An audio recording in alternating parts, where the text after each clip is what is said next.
হৈছে না আছে না ৰেকৰ্ড আছে ঠিক আছে এতিয়া ইয়াত আমি কি পাইছো 2 into 100 পাইছো 1 into 10 0 into 1 এটা পাইছো এই সাইডত যে 100 লিখিলো 10 লিখিলো 1 লিখিলো এইকিটাক আমি 10 ৰ পাৱাৰত এনেকা লিখিব পাৰো 2 into 100 মানে 2 into 10 স্কয়াৰ কৰিছা আমাদেৰ প্লাস 1 into কি কৰিছা 10 to the power 1 প্লাস এই 0 যে আছে 0 into 10 to the power to 0 হয় এনিথিং to the power 0 কি হয়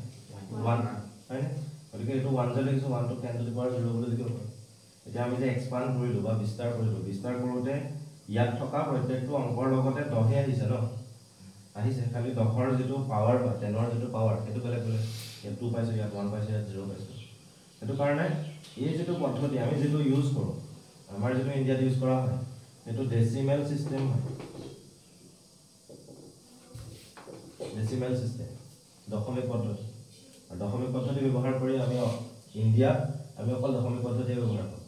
কিন্তু আৰু এটা সিস্টেম আছে বাইনাৰি সিস্টেম শুনিছা আছে এটো কম্পিউটাৰত ইউজ হয় তাত অকল দুটাই ডিজিট থাকে দুটাই অংক থাকে আমাৰ যেটো হেৰি সিস্টেম তাত 10টা অংক আছে from 0 to 9 0 1 2 3 4 5 6 7 8 9 9 লকে গলে টোটাল 10টা পাই যাব কিন্তু যেটো বাইনাৰি সিস্টেমত টোটাল দুটাই থাকে 1 আৰু 0 গতিকে 0 আৰু 1 লগাইহে তাত পাবা মানে নহলে এনেকৈ থাকিব 1 1 0 0 1 1 0 এনেকুৱা টাইপৰে পাবা ইয়াত 2 সোমাই নাযায় গতিকে ইয়াত যেটো বেস হয় বা ভূমি হয় অসমীয়া ভূমি বুলি কয় ইংৰাজীত বেস বুলি কয় এই বেসটো ইয়াত কিন্তু কি হয় ইয়াত হয় 2 ইয়াত বেসটো কি হয় ইয়াত বেসটো হয় 10 বুজি পাইছা এক্সপান্ড কৰোতে যেটো সংখ্যা ব্যৱহাৰ কৰো ভূমি হিচাপে এই সংখ্যাটো ভূমি বুলি কোৱা বেস বুলি কোৱা তো ইয়াত আমি বেস হিচাপে কি ইউজ কৰি আছো 10 ইউজ কৰি আছো এটো কাৰণে এই সিস্টেমটো বেসটো হৈছে 10 ক্লিয়াৰ হৈছে ভূমিটো 10 হয় আমাৰ পদ্ধতিটো কিন্তু এই পদ্ধতিটো তোমাৰ অংক দুটা আছে আৰু ইয়াত বেসটো আমি কি ইউজ কৰো 2 ইউজ কৰো যেতিয়া এটো আমি এক্সপান্ড কৰিলে ইমান নালাগে বাৰু মই অকল 110 লৈছো 110 লৈছো খালি কোনটো পদ্ধতিত আছে দ্বৈত পদ্ধতি বাইনাৰি সিস্টেম অসমীয়া দ্বৈত পদ্ধতি বুলি কোৱা হয় ইংলিছত বাইনাৰি সিস্টেম বুলি কোৱা হয় বাইনাৰি সিস্টেমত বেসটো হৈছে 2 আৰু তাত থকা ডিজিট বা অংক দুটাই আছে এটা হৈছে 0 আৰু এটা হৈছে 1 হল বেসটো মানে তাত ডিজিট দুটা অংক দুটা বেস 10 যেতিয়া হয় তাৰ অংক কেটা হ'ব 10টা বলে বেস 5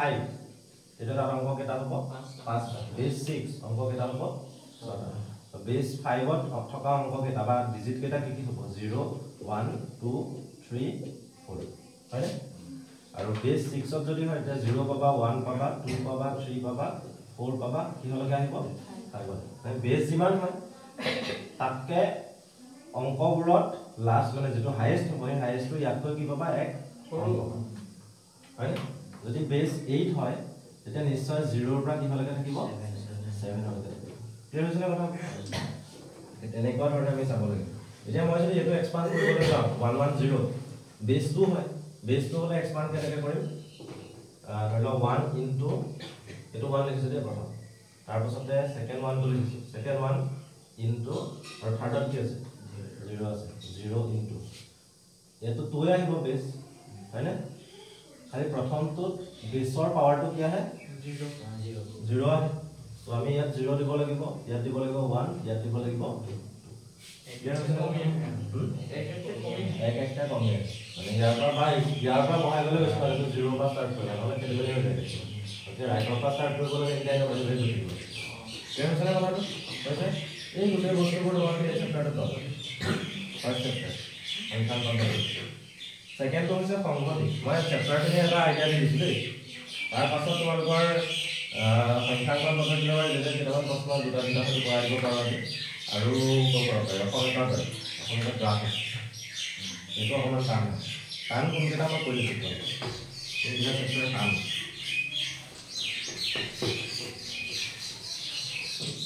সংখ্যাঙ্কন পদ্ধতিটো হৈছে ইজি দেই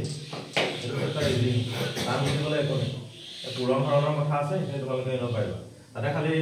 এই যেটো দ্বৈত পদ্ধতি মই অংকবোৰ কলো যেনেকৈ ধৰি লোৱা 1 1 0 1 0 1 0 1 0 এই এনেকুৱা সংখ্যাবোৰৰ যোগ বিয়োগ পূৰণ হৰণ আছে এডিশন সাবট্ৰাকশন মাল্টিপ্লিকেশন ডিভিজন এনেকুৱা এতিয়া যদি কৰা 0 + 0 0 হয় 1 + 1 10 হৈ যায় মানে 1 + 1 কৰিলে আমি 10 পাওঁ এইখিনি অকমান মেথড বেলেগ যদিও বেলেগ হয় যোগত তোমালোকে প্ৰবলেম নোপোৱা পুৰণতো প্ৰবলেম নোপোৱা প্ৰবলেমটো পাবা হৰণত পাবা আৰু বিয়োগত পাবা তাত অকমান খেলি মেলি যায় যোগটো একেবাৰে হয় এতিয়া ধৰি লোৱা 0 + 0 0 পালো 1 + 1 10 পালো 10ৰ 0 ইয়াত থাকিলে 1 ইয়াত গ'ল 1 + 0 + 0 1 পাবা 1 + 1 10 0 থাকিলে ইয়ালে 1 গ'ল 1 + 1 কি পাবা 1 0 0 এডিশনটো একেবাৰে সহজ সাবট্ৰেকশন মানে বিয়োগটো আৰু ডিভিজন মানে হৰণ তিনিটা বস্তু তাত এইটোতো তোমালোকে এডিশন কৰিব পাৰে আৰু পুৰণটোতো সহজ এইটো 1 1 0 1 1 1 0 1 সিম্পল আমি যেনেকৈ কৰোঁ 1 0 0 1 1 1 1 1 0 1 0 × 0 0 0 × 1 0 0 × 1 0 1 × 0 0 1 × 1 1 1 × 1 1 তাৰপিছত এইখিনি এড কৰি দিয়ে যোনটো সহজে বুলি কৈছোঁ এইটো সহজ গতিকে সংখ্যাংকন পদ্ধতিটো তোমালোকে ইমান প্ৰব্লেম নোপোৱা এইটো বহুত দীঘল চেপ্টাৰো নহয় সহজ কিন্তু পাৰিবা সংহতি চেপ্টাৰটো মই কোনটো চেপ্টাৰ কোনে পঢ়াব কৈ দিছোঁ সংখ্যাংকন পদ্ধতিটো ময়ে পঢ়াওঁ প্ৰত্যেক বছৰে গতিকে এই বছৰ চাগে মই পঢ়াম সংহতিটো মিৰ্জা ছাৰে পঢ়ায় জেনেৰেল মই নপঢ়াওঁ ইয়াত কথা কৈছোঁ স্কুলততো এডভান্স যদি মই পঢ়াওঁ তেতিয়া মই পঢ়াব লাগিব বা তোমালোকৰ শংকৰদেৱত চাগে দেৱাচাৰ্যই পঢ়াব তোমালোকৰ অচ্যুত ছাৰে পঢ়াব হয় কোনে ক'ত কি পঢ়ায় জানো মানে খালি আমাৰ ইয়াত কোনে কি পঢ়াব মই সেইটো কৈ দিছোঁ সংগতিটো মিৰ্জা ছাৰে পঢ়াব এইবাৰ হয়তো সলনি হ'ব পাৰে নিহাৰিকা মিশ্ৰে পঢ়াব পাৰে এডভান্সত সেইটো চিয়'ৰ নহয় নিশ্চয় যদি টাইম মিলে তেতিয়া পঢ়াব ঘাটাংকটো কোনোবা এবছৰ ময়ো পঢ়াইছোঁ কোনোবা এবছৰ মিৰ্জা ছাৰে পঢ়াইছোঁ বিশেষ গুণফলটো ময়ে পঢ়াওঁ সেইটো ময়ে পঢ়াব লাগিব অসমীয়া ময়ে পঢ়াওঁ অনুক্ৰম আৰু শ্ৰেণী এইটো মই পঢ়াওঁ সামতলিক জ্যামিতি মিৰ্জা ছাৰে পঢ়ায় আৰু বিশেষ জ্যামিতিক অংকনটো মিৰ্জা ছাৰে পঢ়ায় এনেকুৱা কথা চেপ্টাৰ এইকেইটা আছে 8টাই আছে ইয়াতকৈ বেলেগ একো নাই এইখিনিৰ ভিতৰতে হ'ব এতিয়া সংখ্যাংকন পদ্ধতিত কি হয় এইটো তোমালোকে গম পালা সংহতিত তোমালোকে জানা মানে জাতীয় বিদ্যালয়ৰ কেইজনৰ ধুনীয়াকৈ আইডিয়া আছে সংহতিত কি হয় তাতকৈ অকণমান বেলেগ সবাই নিশ্চয় সংহতি মানে মই এনেই কৈ দিছোঁ তোমালোকক বাকী কেইজনক সংহতি মানে হৈছে কালেকশ্যন সংগ্ৰহ ধৰি লওক প্ৰথম 3টা স্বাভাৱিক সংখ্যা first 3 natural numbers collection of first 3 natural numbers সেই সংহতিটো বা সেটটোক আমি কেনেকৈ ৰিপ্ৰেজেণ্ট কৰোঁ কেপিটেল লেটাৰ ইউজ কৰি এইটো কেপিটেল লেটাৰ এইটো এটা সেট বুজাইছে আৰু সেই সেটটোত কি আছে first 3 natural numbers first 3 natural number বুলি কোৱাৰ লগে লগে তোমালোকৰ তোমাৰ মনত বেলেগ তোমাৰ মনত বেলেগ তাৰ মনত বেলেগ সেইটোতো নহয় একেটাই আহিব 1 2 আৰু 3 গতিকে ইয়াত 1, 2, 3 হ'ব খালি সেই বস্তুটো সকলোৰে কাৰণে একেই হ'ব লাগিব ধৰি লওক মই বি এটা সেট লিখিলোঁ খালি এই সেটবোৰ যেতিয়া লিখোঁ এই লেটাৰবোৰ সদায় কেপিটেল লিখোঁ কোনোবা এটা লেটাৰে যদি সেট বুজায় বা সংহতি বুজায় সেই লেটাৰটো সদায় কেপিটেলত থাকে স্মলত কেতিয়াও নাথাকে এতিয়া বি এ মই কৰিবলৈ ধৰি লোৱা ফাৰ্ষ্ট 2 প্ৰাইম নাম্বাৰ্ছ প্ৰথম দুটা মৌলিক সংখ্যা কি কি আহিব এটা 2 আহিব আৰু এটা 1 হয় জানো 1 নহয় বা তোমালোকক এনেকৈ দিলে এনেকুৱা এটা সংখ্যা যিটো মৌলিকো নহয় যৌগিকো নহয় এই number which is neither prime নৰ কম্পজিট 1 গতিকে ইয়াত কি আহিব 1 এই মেম্বাৰবোৰ যে আছে ধৰি লোৱা চি সেট বা চি সংহতি তাত এটা মেম্বাৰ আছে ন এইটো বি সেট হয় ইয়াত মেম্বাৰ কেইটা আছে দুটা আছে এইটো এ সেট ইয়াত মেম্বাৰ কেইটা আছে তিনিটা আছে এইখিনি কি বুলি কোৱা হয় মৌল এলিমেণ্ট ঠিক আছে মানে সেটটোৰ ভিতৰত কিছুমান এলিমেণ্ট থাকিব এতিয়া ইয়াত এলিমেণ্ট কেইটা আছে তিনিটা ইয়াত এলিমেণ্ট কেইটা আছে দুটা ইয়াত এলিমেণ্ট কেইটা আছে এটা হয় যদি এটা থাকে সেইটো কি বুলি কোৱা হয় একক সংখ্যা হয়নে ইংৰাজীত কি বুলি কয় এটা এলিমেণ্ট থাকিলে একক সংখ্যা বুলি কয় এককটো এতিয়া কি বুলি কয় মই পাহৰিছোঁ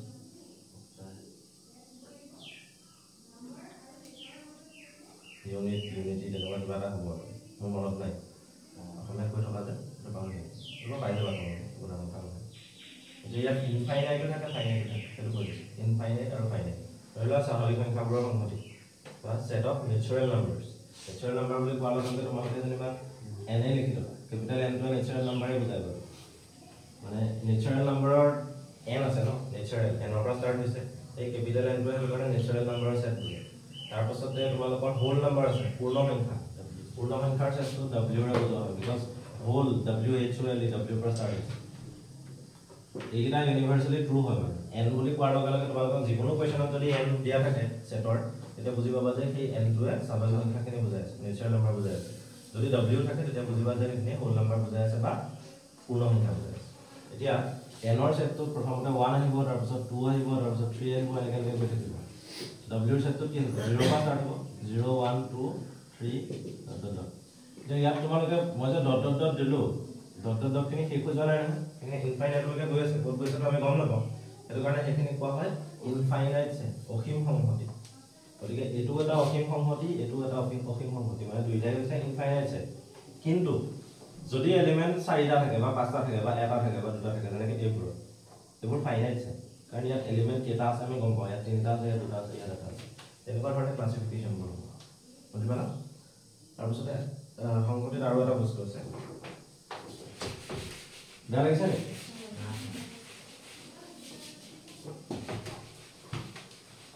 মই দেখি ৰামায়ণৰ পঢ়াটো পঢ়ি গৈছো এটা চেপ্টাৰ কমপ্লিট হোৱা নিচিনা হৈছে তোমালোকৰ খালি বহুত আছে ভিতৰত দেই মই এতিয়া একদম সামাৰি এটা দিছো কৰো তাৰ ভিতৰত বহুত কথা আছে সংহতিত আৰু এখন টেবুল পাবা এই টেবুলখন হৈছে ট্ৰুথ টেবুল ট্ৰুথ টেবুলখন বহুত বেছি দৰকাৰী হয় তাত তোমালোকৰ অলমোষ্ট 6-7 মাৰ্ক থাকিব এখন টেবুল বনাওঁতে আৰু টেবুলখন বনাওঁতে খুব বেছি তোমালোকৰ 4 মিনিট বা 5 মিনিট লাগিব বুজিছানে এইটো অহাটো ট্ৰুথ টেবুল এখন অহাটো ফিক্স সদায় মানে সংহতিত সেই ABC থকা সেটৰ কথা ক'বা লগতে এই বস্তুটো তোমালোকে কেতিয়াও পোৱা নাই এইটো নতুনকৈ আহিব এইটো ক্লাছ তোমালোকে এতিয়া ধৰা 9ত পাইছা নহয় এডভান্সত আকৌ ক্লাছ 12ৰ গৈ পেলাই 12ৰ লাষ্টৰ ফালে আছে সিলেবাছত মেথছত ট্ৰুথ টেবুল এইটো ক'বা তোমালোকে সংহতি সেটৰ কথাটো তোমালোকে ক্লাছ 9ত পাইছা এতিয়া এডভান্সত তোমালোকে 8তো পাইছা বহুতে আৰু এইটো গৈ পেলাই তোমালোকে ক্লাছ 11ৰ ফাৰ্ষ্ট চেপ্টাৰ হিচাপে ফাৰ্ষ্ট সেকেন্ড চেপ্টাৰ গতিকে এইটো তোমালোকে ক'বা ঘাতাংকটো ইংৰাজীত কোৱা হয় লগাৰিথম ইউজ কৰে কি কৰে জেনেৰেলি ধৰি লওক এনেকুৱা এটা আছে 2 টু দি পাৱাৰ 100 এটা উলিয়াই থাকিবতো আমি নোৱাৰো কঠিন হয় 200 টা মাল্টিপ্লাই কৰা যোগ কৰাটো নহয় মাল্টিপ্লাই কৰিলে বহুত কিবা কৰিব লাগিব কৰি থকাটো সম্ভৱ হয় জানো কৰি পূৰণ কৰি গৈ আছে গোটেই দিনটো পাৰ হৈ গৈছিল ডিজিটেল হয় কি কৰি আছে হয় গতিকে তেনেকুৱাটো হ'ব নোৱাৰে সেইকাৰণে এই যিবোৰ প্ৰব্লেম এনেকুৱা প্ৰব্লেমবোৰৰ ৰিজাল্টবোৰ উলিয়াবলৈ আমি এটা কনসেপ্ট ইউজ কৰোঁ কনসেপ্ট অফ লগাৰিথম ইয়াত কিছুমান ৰুল আছে সেই ৰুলখিনি জানিব লাগিব ৰুলটো মই এনেই দেখুৱাইছোঁ তোমালোকক x is equal to ধৰি লোৱা 2 to the power 50 ঠিক আছে ইয়াতে আমি লগাৰিথম যে কৈছে লগাৰিথমটো মেথছত যেতিয়া ইউজ হয় তেতিয়া log বুলি লিখে লগ কৰোঁ নে নকৰোঁ লগ কৰিলে ভাল হ'ব নে লগ কৰিলে ভাল নহ'ব তেতিয়া লগ সেইটো বেলেগ log সেইটো বেলেগ হয় নে গতিকে ইয়াত log লৈ ল'লা লগ ল'লা লগাৰিথম লৈছা লগাৰিথম কাৰ ল'ব লাগিব x ৰ ল'ব লাগিব সেম প্ৰসেছত এইফালে যদি লগ লোৱা তোমালোকে এইফালেও ল'ব লাগিব log খালি ইয়াত 2 টু দি পাৱাৰ কি আছে 50 আছে হ'ল লগাৰিথমত এটা ৰুল আছে যে যাৰ লগ লওঁ তাত যদি পাৱাৰ এটা থাকে সেই পাৱাৰটো আগলৈ গুচি আহে তো 50 টো আগলৈ গুচি আহিব এটা হ'ব কি 50 ইনটু পূৰণ হয় খালি এইটো আগলৈ আহে পূৰণ হয় 50 ইনটু কি হ'ব লগ এই লগটো যে আছে ইয়াৰ ভ্যালুটো স্পেসিফিক হয় 0.3010 এখন টেবুল পাবা লগৰ এই টেবুলখনৰ কিছুমান বস্তু তোমালোকে মনত ৰাখিব লাগিব লগটোৰ ভ্যালুটো যেনেকৈ 0.3010 সেইটো তোমাৰ কাৰণে যি শুদ্ধ যদি আমেৰিকাত কোনোবা এজন মানুহ থাকে তেওঁৰ কাৰণে একেটাই বেলেগ নহয় গতিকে সেই লগাৰিথমৰ এখন টেবুল আছে এই টেবুলখনত লগটোৰ ভ্যালুটো যদি পাই যোৱা পোৱাৰ লগে লগে ইয়াত বহাৰ লগে লগে তুমি log x ৰ ভ্যালুটো পাবা হয় কাৰণ এফালে কি আছে log x আছে হয় এতিয়া log x = 15 টো log 2 পালা এটা 15 টো log 2 এটোৰ ভ্যালু তোমাক কৈছে 0.3010 into 50 কৰিলেতো তোমালোকে কিবা এটা পাবা হয়নে স্পেস খতম হৈছে 0.3010